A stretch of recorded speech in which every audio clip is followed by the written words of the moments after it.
Welcome to Kalusugan Tips Channel. Ang pag-uusapan natin ay 8 signs na may pancreatic cancer o tinatawag na cancer sa lapay. At syempre, disclaimer po, no? Hindi po namin mapapalitan ang payo ng kahit na sino man na doktor. Mas mainam kung kayo po ay may nararamdaman, kumonsulta na kagad sa inyong doktor. At syempre, para sa ating topic request at shoutout request, maaari pong mag-like, subscribe, at mag-comment sa ating mga videos. Okay, sa ating sign number 1, paninilaw ng balat at mata or mas kilala bilang jaundice. Kapag may tumor sa ulo ng pancreas, pwedeng maharangan ang daluyan ng apdo at dahil dito, naiipon ang bilirubin at nagiging dilaw ang balat at mata. Madalas may kasamang maitim na ihi at mapulang dumi. Hindi ito normal at kailangan ipasuri agad.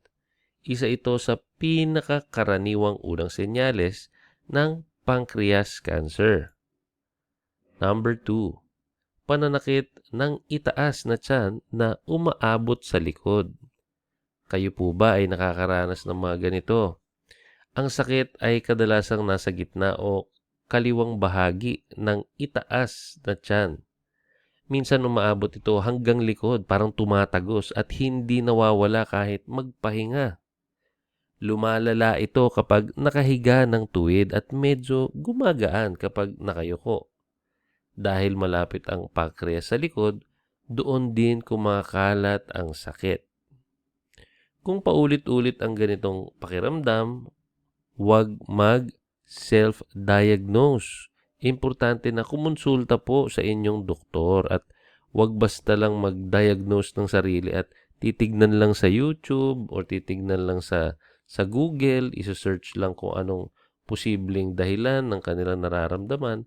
Importante po na ma-confirm ninyo at mapatunayan na kayo talaga ay may karamdaman.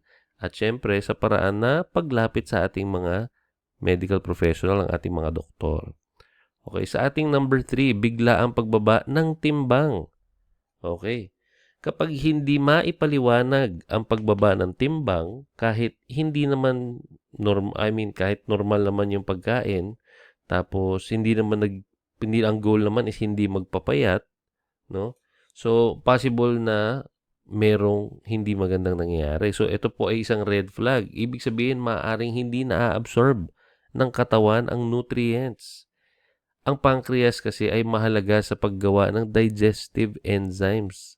Kapag naapektuhan ito, pumapayat kahit hindi naman nagda-diet. Lalo itong dapat bantayan kung may kasabay na pananakit ng tiyan o panghihina.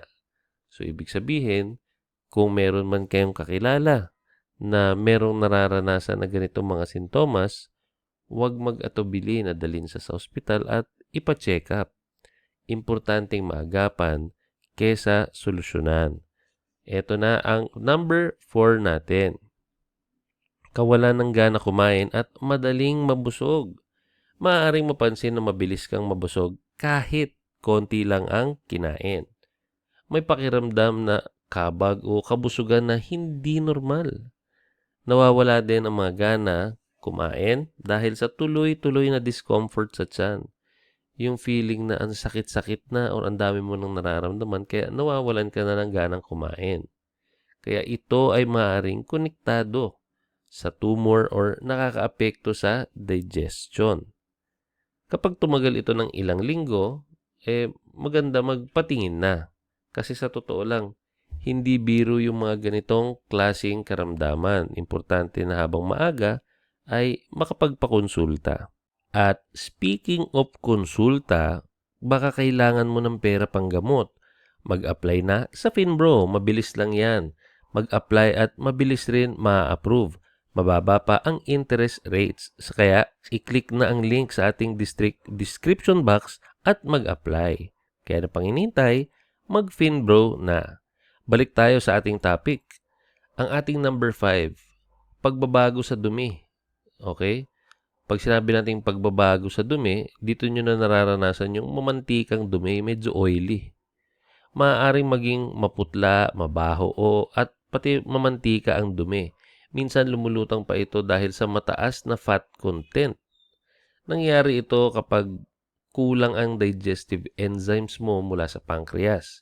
Hindi tuloy natutunaw ng maayos ang taba.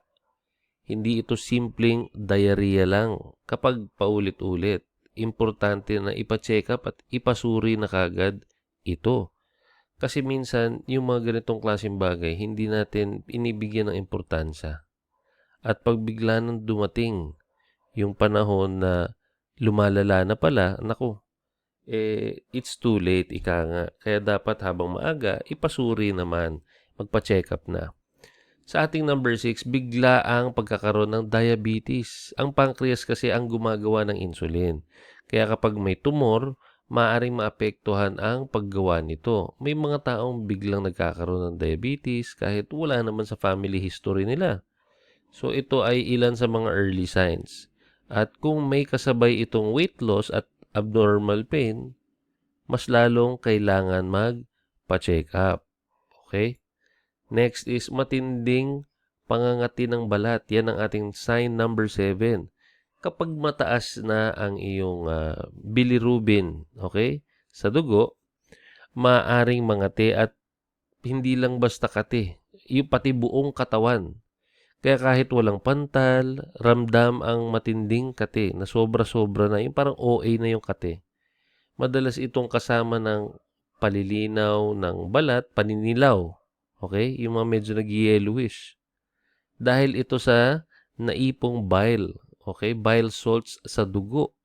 Kapag hindi maipaliwanag ang pangangati, okay, huwag basta maglagay ng mga lotion or mga ointment. Importante na ipasuri mo muna. Okay?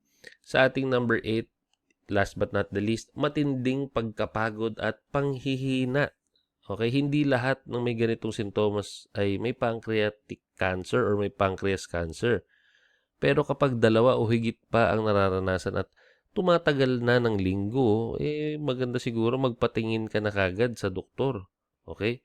Tandaan, mas maagang matutukoy, mas maganda ang magiging option mo sa gamutan. Lalo itong mahalaga kung meron ka ng family na may history. Okay? May history sa ganitong medical condition. Meron ka ng history sa ganitong background niya or kung ano pa man. So, importante talaga. At syempre, lalo itong mahalaga kung meron kang family history na yung mga, minsan naninigarilyo, meron ding may chronic pancreatitis.